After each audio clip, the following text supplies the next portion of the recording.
Que a paz de Jesus esteja com você nessa noite e esteja conosco nessa noite também. É um prazer mais uma vez a gente poder estar aqui para junto da palavra de Deus, né? E hoje nós vamos falar sobre o juízo final e a eternidade. Quando se fala de juízo, a gente tem que pensar na graça, e a graça Jesus ofereceu desde o Éden. Quando o ser humano pecou, lá no começo, Deus, antes de mandar o juízo, Ele mandou a graça. Quando o ser humano pecou, que foi Eva e Adão, Deus ali, abundantemente, mandou a graça, que foi o Filho de Deus. Ou seja, Gênesis 3,15, a providência de que, através daquele cordeiro que Deus matou, tirou pele e fez vestimenta para Eva e Adão, estava demonstrada a graça de Jesus. Possivelmente, tempos depois, Deus viu que a maldade era tão grande, Gênesis capítulo 6, verso 5, né, diante até o capítulo 8, 9, 10 de Gênesis, a gente vê no contexto que Deus chamou Noé. Gênesis 6, 8 fala que Noé era um homem o quê? Homem íntegro, o que mais? Reto e temente a Deus, se desviava do mal. Mas é um homem pecador como eu, como você. Nesse contexto, Deus mandou Noé construir a arca, ou chamado de barca. E ali, durante 120 anos, a construção daquela arca trouxe a oportunidade do ser humano ser salvo. Novamente, antes de vir o juízo, Deus manda a graça. E ali pereceu aquele povo depois de 7 dias, ou seja, uma semana, veio a água de cima, a água de baixo, e pereceu toda aquela nação. Novamente, através de Noé, Deus povoou a terra, e a nação foi vindo. Tempo depois surgiu o povo de Deus, e posteriormente Moisés para liderar o povo depois da escravidão. Mas antes disso, Deus usou Moisés, levou ele para o deserto depois de ter matado alguém que não era da sua linhagem. Ele foi para o deserto com a idade de 80 anos, Deus chama de volta, e agora Moisés então é usado por Deus para libertar o povo da opressão do rei Faraó.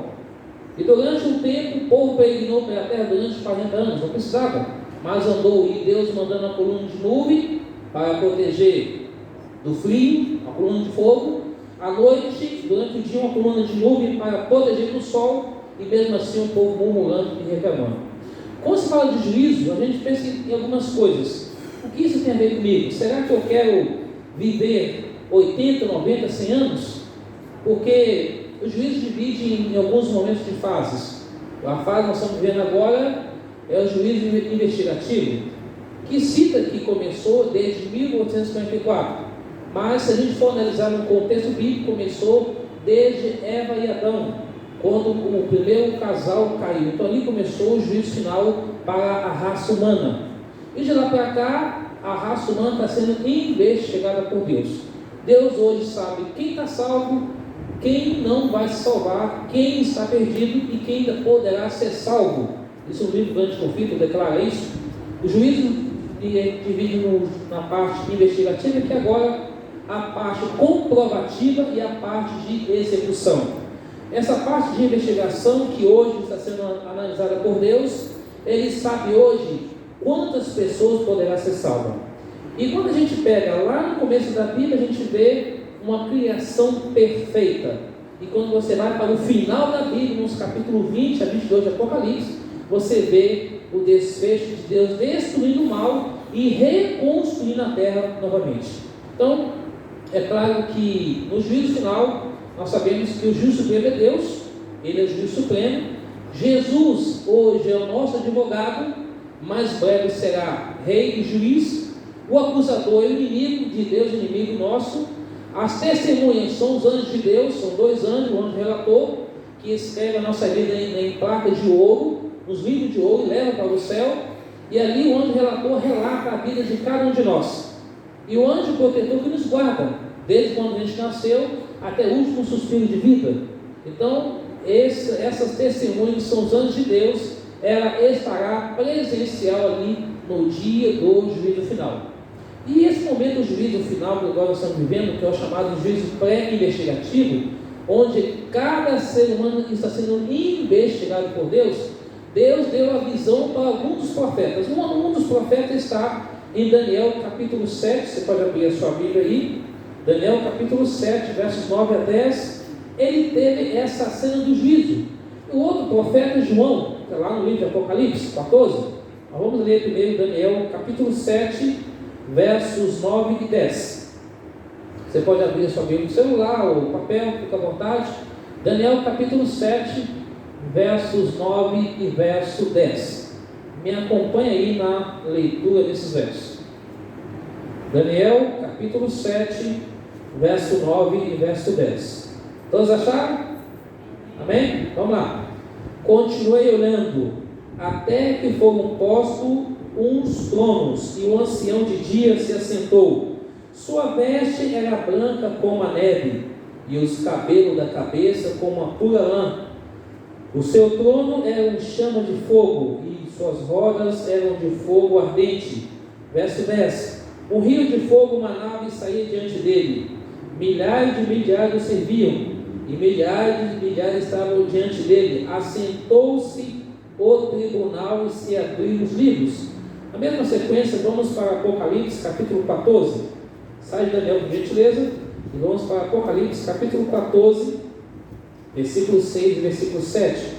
É um texto conhecido, nós já estudamos na lição anterior, as 3 mensagens angélicas, mas tem a ver também com a parte do juízo final.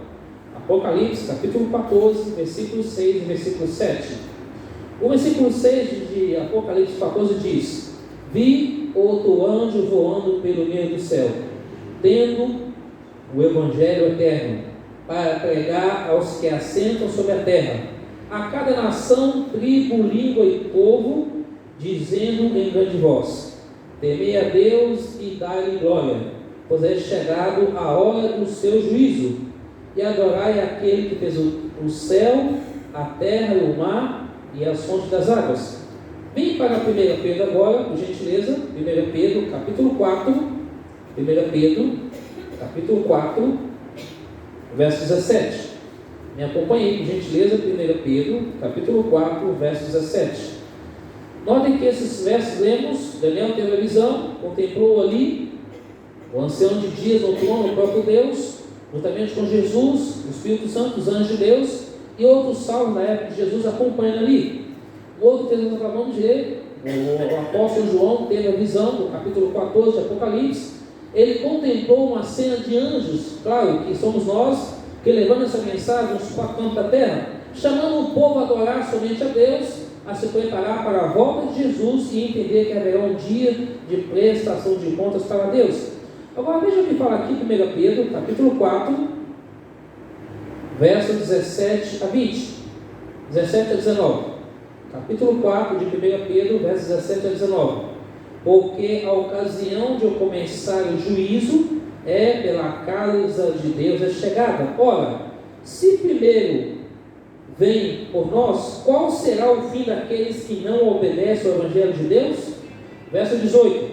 Se é com dificuldade que o justo é salvo, onde vai comparecer o ímpio, sim, o pecador? Verso 19. Por isso também, os que sofrem segundo a vontade de Deus, encomendem a sua alma ao fiel Criador na prática do bem. Nota, igreja, que esses 3 versos nós acabamos de ler. 17 diz claramente que o juízo começa por onde? Por nós que somos filhos de Deus. E o versículo 18 diz claramente: e para aqueles que não querem saber do Evangelho eterno. Sendo muita dificuldade que o justo será salvo em Cristo Jesus, imagina aqueles que não querem saber de Deus. Hoje, andando um pouco pelas redondezas de Americanópolis e região lá fora, encontramos algumas pessoas que foram dessa igreja. E um deles ajudou muito na música, em outro departamento dessa igreja, disse assim: jovem, embora sendo um senhor, chamei ele de jovem, você precisa voltar para a casa do Pai e usar os seus talentos para Deus. Ele riu, e ficou, não falou mais nada. Encontrei um outro casal jovem também, que estava no outro apartamento com esse casal, e um casal jovem que foi dessa igreja também, e disse: já há 7 anos que eu não vou à igreja mais, saí. Falei: olha, está aqui um DVD do Luiz Gonçalves, essa semana ele está em Diadema, fazendo uma semana com o título A Maior Esperança. Vai lá durante a semana, participe com a gente, se envolva. Quem sabe você pode estar ali tomando a decisão ao lado de Deus. Ele me ouviu, a esposa foi embora. E aí, Ontem encontrei com outra pessoa que foi membro da igreja também, mas não tive a oportunidade de convidá-lo a estar aqui ou em qualquer outra igreja, mas buscar a Deus. A gente nunca sabe o dia da manhã. Imagine para aqueles que não querem saber de Deus. Vem agora para o Evangelho de João, capítulo 5. Vamos para o Evangelho de João, capítulo 5 agora, por gentileza. Depois de Lucas, João, capítulo 5. João, capítulo 5, a partir dos versos 22 até o verso 30. Alguns versos, vou pular aqui, tá? João, capítulo 5, verso 22. Como eu disse, Deus é o juiz supremo. Jesus hoje é o advogado, mas breve ele será rei e juiz. E ao Pai ninguém julga, verso 22, mas ao Filho confiou todo o julgamento. Verso 24 de João 5. Em verdade vos digo, quem ouve a minha palavra e crê naquele que me enviou, tem o quê? E não entra em juízo, mas passou da morte para a vida. Verso 27 em diante. E lhe deu autoridade para julgar, porque é filho do homem. Aqui referência a Jesus. Não vos maravilhei disso, porque vem a hora em que todos aqueles que se acham nos túmulos ouvirão a sua voz e sairão. Verso 29. Os que tiverem feito bem, para a ressurreição da vida. Os que tiverem praticado o mal, para a ressurreição do juízo. Então, a palavra de Deus é clara. Deus hoje enviou Jesus para nos dar a oportunidade de sermos salvos. Vamos aqui algumas imagens, vocês vão entender melhor o que eu quero passar para vocês. Vem aqui. Bom, como eu disse, antes do juízo, Deus sempre manda o quê? A graça, a misericórdia, a salvação. Quando a gente lê o Salmo 103, o que vem à sua mente? Ali você vê que no versículo 3, 4 e 5, lá fala que Deus perdoa nossos pecados, não é isso? Sara as nossas enfermidades.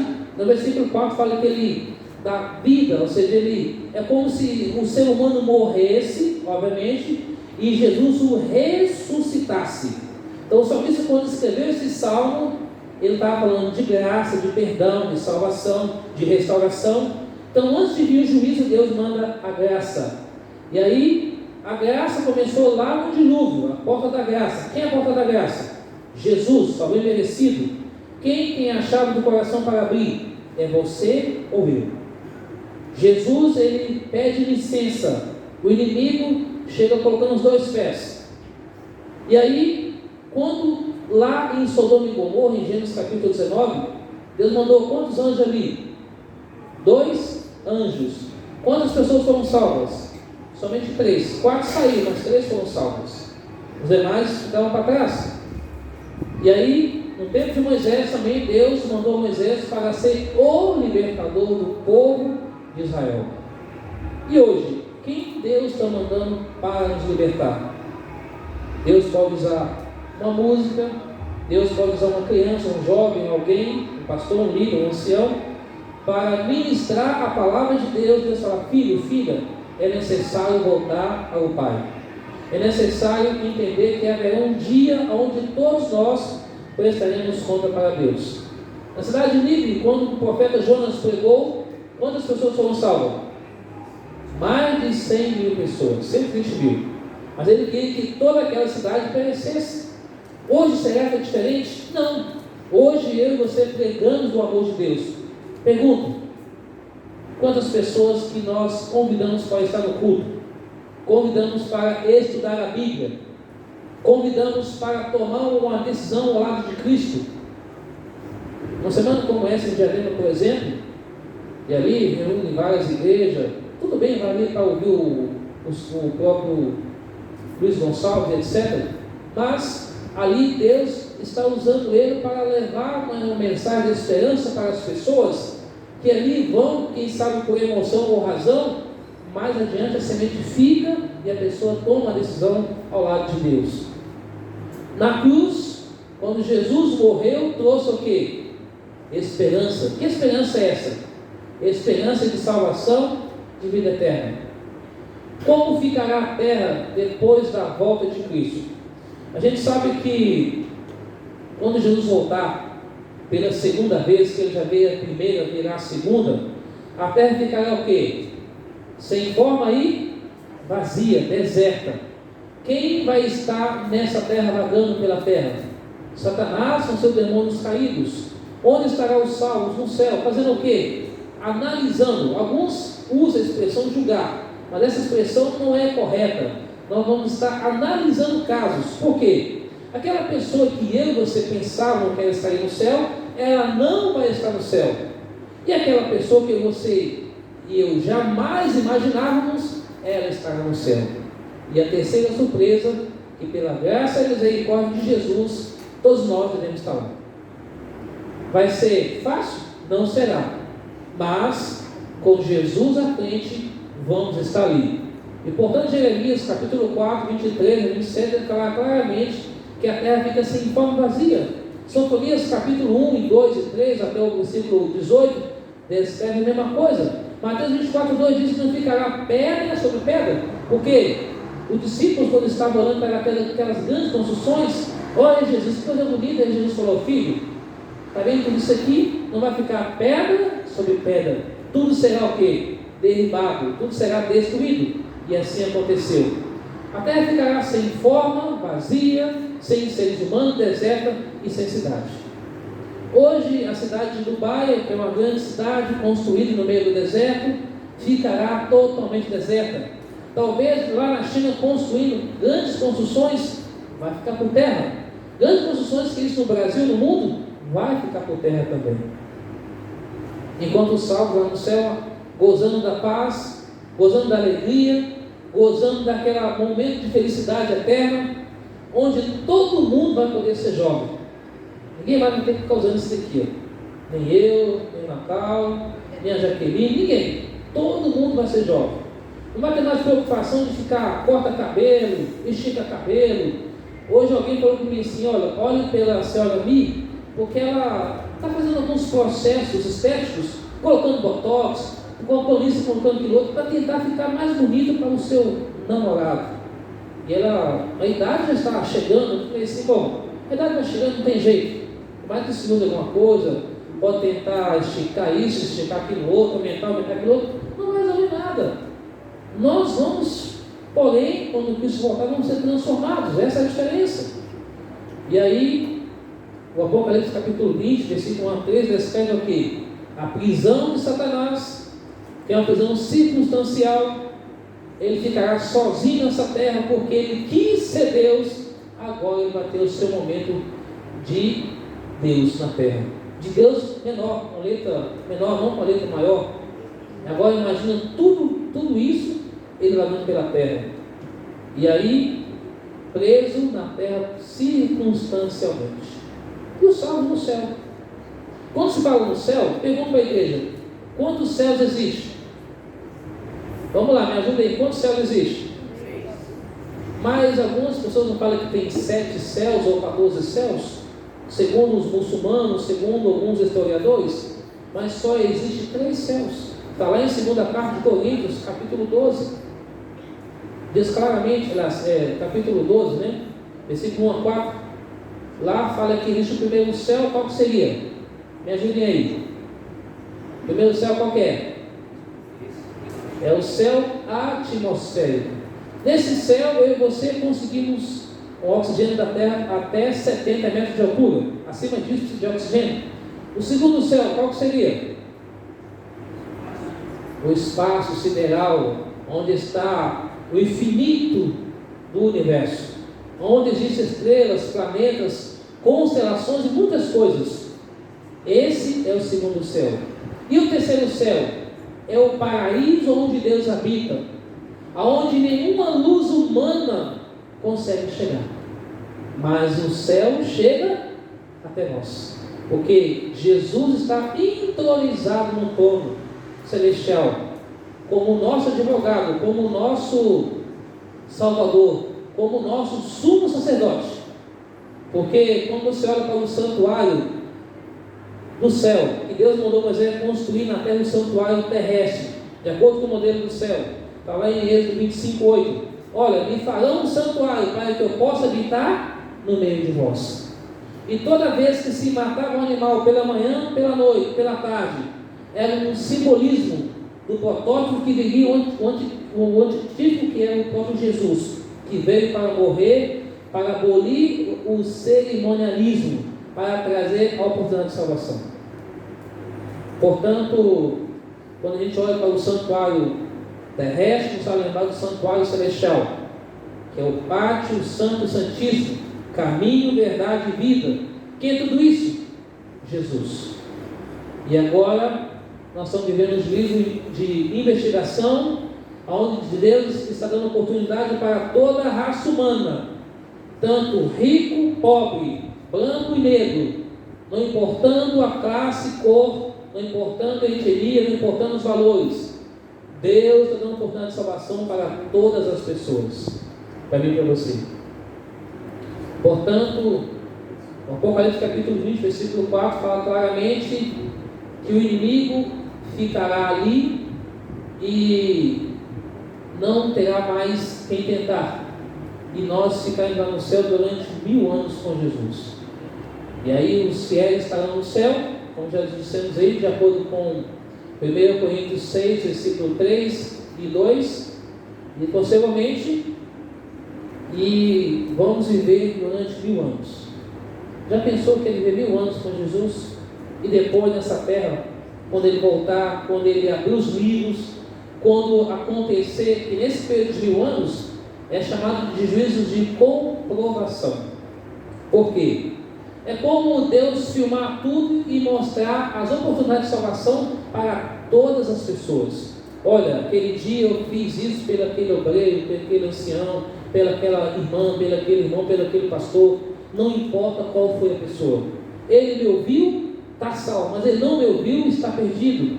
Aí vai ser aberto os livros. O livro da vida, todo mundo já sabe, que é escrito o nome da pessoa quando ela se entrega a Deus pelo batismo. O livro de memórias de boas ações, tudo que a gente faz é escrito lá. E o livro da morte, aquele pecado secreto que só Deus, a pessoa, sabe.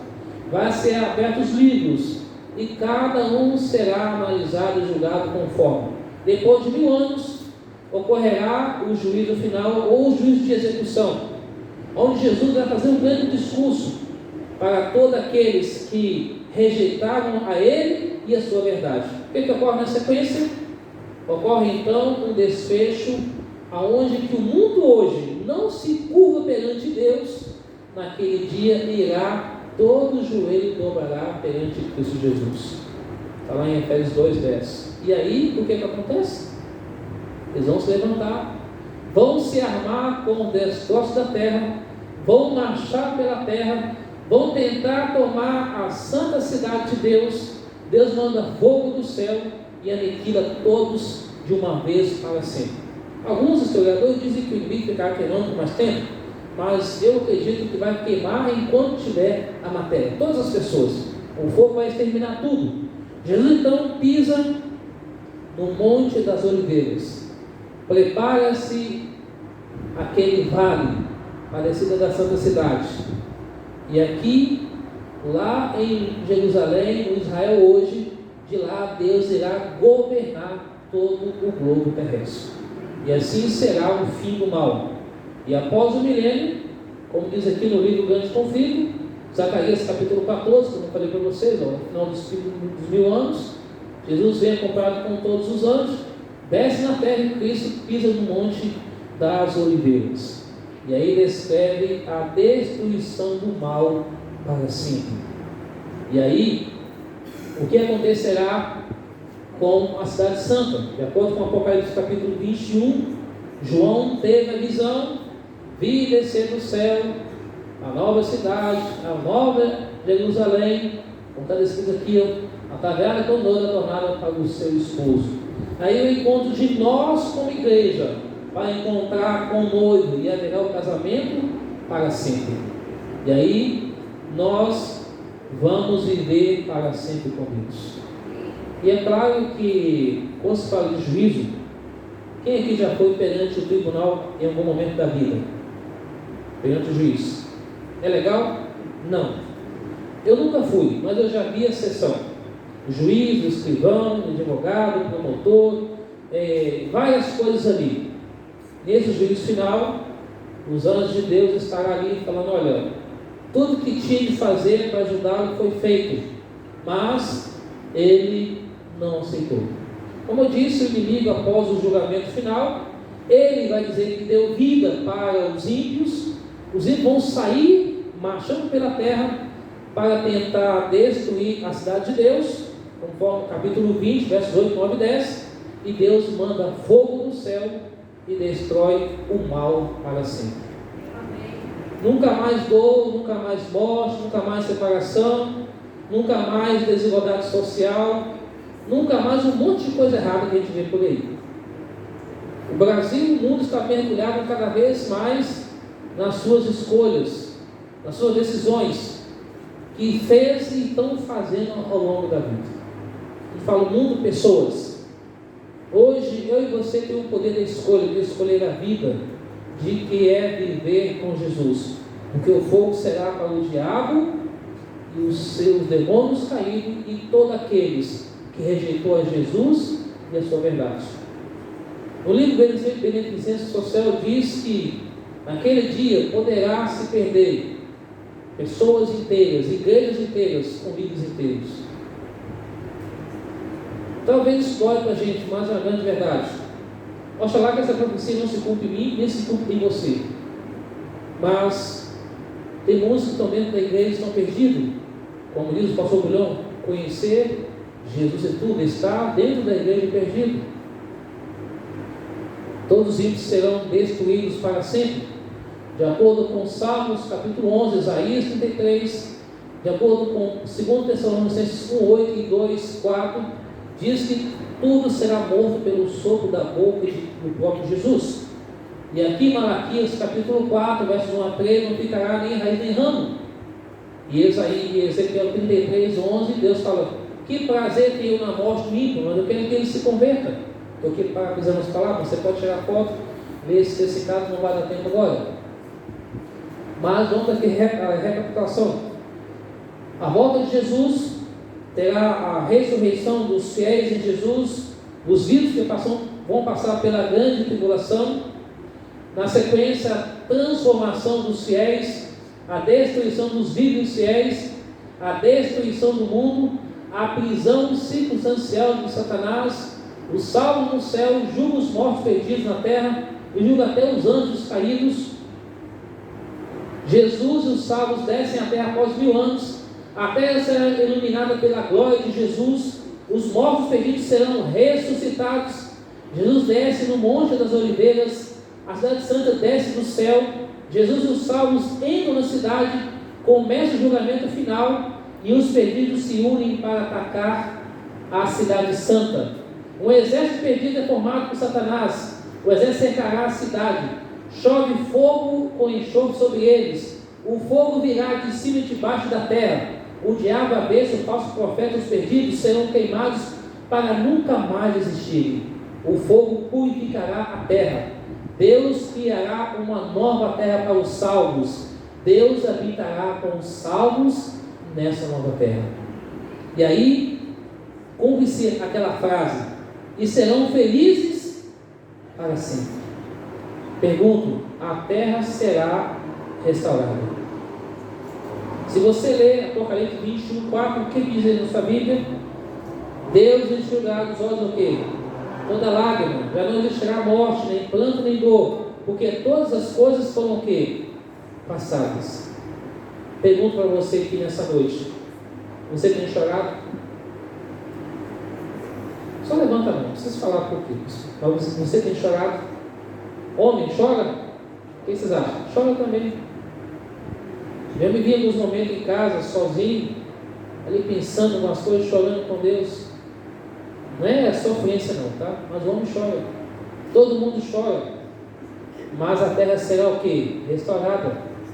E aí, lá diz o Apocalipse capítulo 21, Deus habitará com eles, eles serão povo de Deus e Deus mesmo estará com eles. Nós, porém, segundo a sua promessa, esperamos novos céus e nova terra, nos quais habita a justiça. 2 Pedro 3, versículo 10 e 13. A terra será um lar de paz, de alegria e felicidade. Pergunto para você: quantos anos você quer viver nessa terra? Será que talvez 70 anos? Talvez 100 anos? Talvez 1000 anos? 1 milhão? 1 trilhão? Ou 1 bilhão de anos? Ou quer viver para sempre? Qual você acha melhor? Sempre. Sempre. Vamos ser felizes para sempre com Deus. Que é o que Deus quer fazer para a gente. E aí, Ele pergunta para mim e para você essa noite: o que fazer para ser salvo? O primeiro passo é crer em Jesus. Se crer, aceitar, se entregar. Eu sei que a maioria aqui, todos são batizados, mas talvez possa existir alguém no nosso meio que ainda não é batizado. Você deve pensar sobre isso. Crer é aceitar Jesus como Senhor e como Salvador. O segundo passo, arrepender-se, converter-se, voltar-se para Deus. O terceiro passo é confessar os pecados a Jesus. O quarto passo é obedecer os mandamentos de Deus, que requer toda a guarda da Bíblia. Não é somente os 10 mandamentos de Êxodo 20. E o último passo é ser batizado nas águas. É manter a perseverança, porque quem crê e for batizado será salvo. Quem, porém, não crê será condenado. E o último passo, de acordo com Apocalipse 2:10, a última parte: ser fiel até a morte, da cheia o quê? A coroa da vida. E o capítulo 24:13: aquele que perseverar até o fim, esse será salvo. Precisamos crer, arrepender, confessar, guardar a lei, ser batizado e manter a perseverança. Pergunto para você nessa noite: um dia todos estarão diante do tribunal de Deus para receber a recompensa do juízo final, seja bom ou seja mal. Deus vai julgar todas as obras, até aquelas que estão escondidas, quer seja boa, quer seja má. Que tipo de obra eu e você costumamos esconder? As boas ou as más? Deus registra tudo em seus livros e Ele trará juízo a todas as obras. Portanto, Deus nos convida hoje a entrarmos em íntima comunhão com Ele, para que naquele dia Ele possa nos salvar, não só agora, mas na eternidade. Peçamos misericórdia a Ele, não esconder nada de Deus. Deus está disposto a perdoar a mim e a você. Mas aí vem um apelo para mim e você essa noite. Você deseja, pela graça de Deus, obedecer a Deus e honrar a Deus com as suas faculdades físicas, mentais e espirituais? Eu desejo também. Lutas virão, provas virão, como diz uma música da Edia Irle, né? Lutas virão, provas virão, mas Deus vai estar comigo, vai estar com você. O desejo de Deus para nós nessa noite é que, embora hoje nosso pastor não pôde estar, mas podemos dizer que iniciamos hoje o pontapé desse livro com Profecia da Esperança. Eu comecei pelo final, mas o começo falaria de Daniel capítulo 2, sobre as crises, sobre os acontecimentos. Mas a gente está vendo as coisas acontecendo dia a dia: guerras, terremotos, fomes, doenças incuráveis. E Deus fala: filho, é necessário hoje entregar o coração a Deus mais uma vez. Ontem ouvimos a palavra, saímos daqui, beleza. Hoje Deus mais uma vez faz o apelo ao meu e ao seu coração. Enquanto eles cantam a última mensagem dessa noite, Deus nos convida a nós entendermos que nós temos a oportunidade de sermos salvos, mas a escolha vai ser minha, vai ser sua.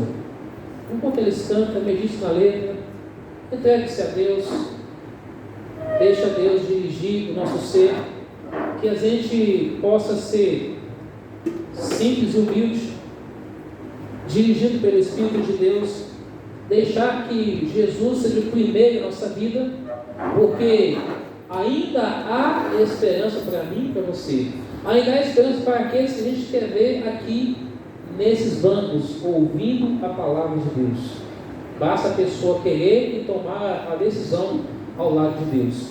O meu sincero desejo é que Deus nos ajude para que eu e você, em nome de Jesus, estejamos prontos agora e prontos na volta de Cristo, quando Jesus vier acabar com todos os reinos, conforme Daniel capítulo 2 fala, e estabelecer o seu reino de justiça e de paz, Porque se olhar para tudo aí é nota 0, mas com Jesus é nota 10. E que Deus abençoe a mim e a você nessa noite, em nome de Jesus.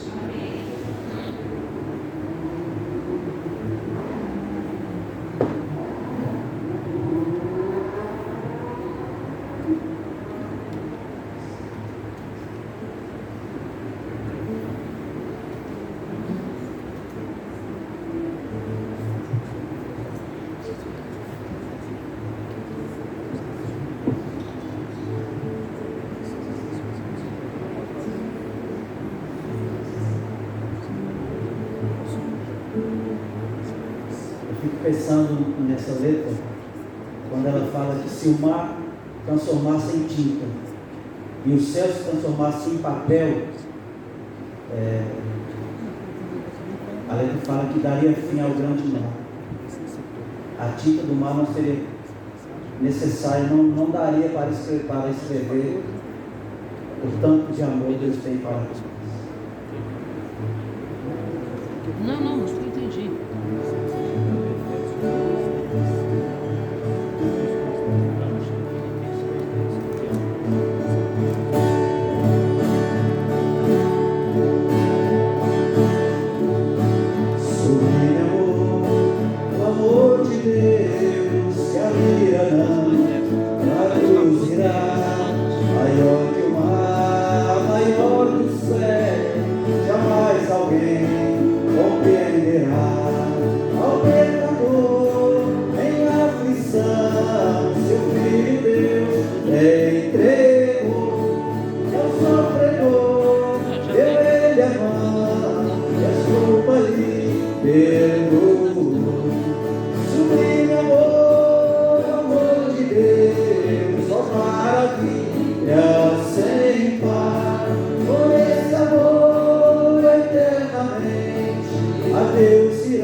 Quando nós falamos ali o texto, só corrigindo, não vai olhar, Filipenses 2,10 e Romanos 14,11.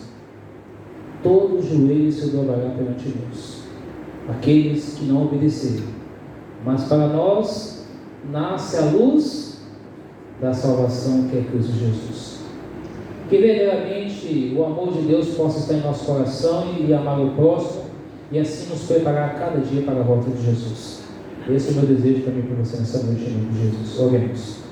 Senhor, nosso Deus e nosso Pai, toda a honra, toda a glória seja dada ao Senhor mais uma vez nessa noite. Pai amado, obrigado ao Senhor, porque aqui passamos momentos agradáveis, examinando e estudando a Tua Santa Palavra. Senhor, toma nós em Teus braços de amor, perdoa os nossos pecados, fortaleça a nossa fé, derrama sobre nós o Teu Espírito Santo, para que assim venhamos nos preparar e preparar outros para a volta de Jesus. Sabemos que em breve a porta da graça se fechará, haverá o decreto dominical, haverá as pragas caindo sobre a terra, haverá uma convulsão na terra, mas o Senhor nos dará pão e água na proporção certa. Seremos testados e provados individualmente ou coletivamente, mas o Senhor não nos abandonará. Portanto, ó Divino Espírito Santo, esteja conosco agora, enche-nos da palavra do Senhor e nos ajude a praticá-la diariamente. Abençoe cada família aqui representada nessa noite, abençoe a cada irmão, irmã, jovem, criança, cada amigo ou amiga que aqui esteja conosco nessa noite, que saia abraçado, perdoado, com a certeza da vida eterna em Cristo Jesus. Senhor, amanhã logo mais estaremos de pé com a graça e a misericórdia do Senhor para mais um dia de trabalho e de atividade. Rogamos em nome de Jesus que o Senhor nos dê força, fé, coragem, ânimo e perseverança, para que assim venhamos caminhar com o Senhor, mantendo a comunhão contigo, mantendo o relacionamento com nossos irmãos e família, e acima de tudo tendo um senso da missão, que é falar do teu amor para com o próximo. O próximo pode ser nosso parente, amigo, colega de trabalho ou desconhecido, mas que o Senhor nos capacite e nos use para a glória do Senhor e para serviço do Senhor. Pedimos a Ti que Teus santos anjos acompanhem, abençoando a cada lar aqui representado, para que em nome de Jesus o Senhor resolva nossos problemas, para a glória do Senhor e para a nossa alegria. Seja conosco, Pai, e muito obrigado por essa oportunidade. Fique conosco hoje e sempre.